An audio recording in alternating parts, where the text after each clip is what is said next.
সুন্নতেরি বসন্ত হে হাবিবে খোদা দান করো অন্তরে প্রশান্তি যদি চাও সুন্নতের উপর আমল করো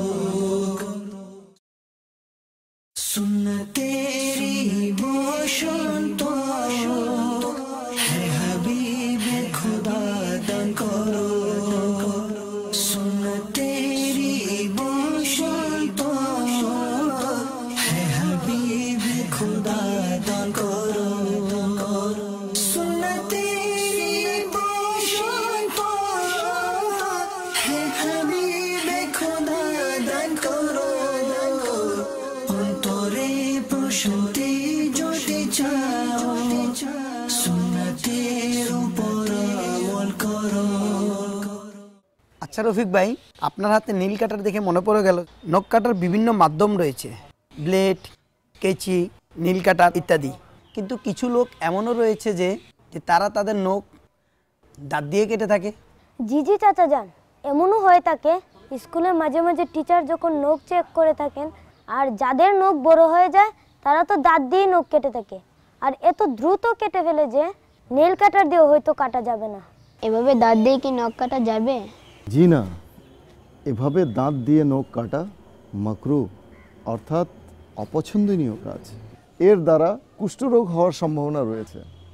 কুষ্ঠরোগ? জি নাসির ভাই, এভাবে বুধবারেও নখ কাটা যাবে না। বুধবারে কেন নখ কাটা যাবে না? কারণ বুধবারেও নখ কাটলে কুষ্ঠরোগ হওয়ার আশঙ্কা থাকে। অবশ্য যদি 39 দিন পর্যন্ত কাটা না হয় আর আজ বুধবার 40 দিন পূর্ণ হতে যাচ্ছে, আজও না কাটলে 40 দিন পার হয়ে যাবে, তখন সেক্ষেত্রে ওয়াজিব হবে আজকেই কেটে ফেলা। কেন? এই জন্যে যে 40 দিনের চেয়ে বেশি নখ রাখা নাজাইজ এবং মাকরুহে তাহরিমি। নখ কাটার জন্য কোন দিনটা উত্তম? জুমার দিন। কেননা জুমার দিন নখ কাটা মুস্তাহাব। তবে হ্যাঁ, নখ যদি বেশি বড় হয়ে যায় তবে জুমার দিনের অপেক্ষা করবেন না। চাচা যান, জুমার দিনে নখ কাটার আর কি কি উপকারিতা রয়েছে? এর অনেক উপকারিতা রয়েছে। হযরত মাওলানা আমজাদ আলী আজমি রহমতুল্লাহিল কবি বলেন, কথিত আছে যে ব্যক্তি জুমার দিন নখ কাটবে আল্লাহ আজ্জা ওয়া জাল দ্বিতীয় জুমা পর্যন্ত তাকে বালা মুসিবত থেকে রক্ষা করবেন, সাথে আরও 3 দিন অর্থাৎ 10 দিন পর্যন্ত। সুবহানাল্লাহ। অন্যত্র বর্ণিত আছে জুমার দিন নখ কাটলে রহমত বর্ষিত হবে আর গুনাহ ঝরে যাবে। সুবহানাল্লাহ। চাচা যান, কেউ কেউ তাদের নখগুলো বড় করে রাখে এবং অনামিকা ও কনিষ্ঠ আঙ্গুলের নখগুলো আরো বেশি বড় করে রাখে। বেটা, বড় নখ শয়তানের আসন হয়ে থাকে। শয়তানের আসন? অর্থাৎ শয়তান এর উপর বসে।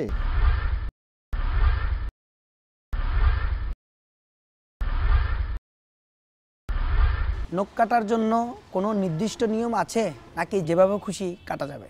নখ কাটার বর্ণিত পদ্ধতি ব্যাখ্যা করছি। সর্বপ্রথম ডান হাতের শাহাদাত আঙুল থেকে শুরু করে ধারাবাহিকভাবে কনিষ্ঠ আঙুল পর্যন্ত কেটে নিন। তবে হ্যাঁ, অবশ্যই বৃদ্ধাঙ্গুলি ছেড়ে দিন। অতঃপর বাম হাতের কনিষ্ঠ আঙুল থেকে শুরু করে ধারাবাহিকভাবে বৃদ্ধাঙ্গুল পর্যন্ত কেটে নিন। আর ডান হাতের বৃদ্ধাঙ্গুলের নখ? পরিশেষে ডান হাতের অবশিষ্ট নখটি কাটুন। এভাবে ডান হাত থেকে শুরু করে ডান হাতেই শেষ।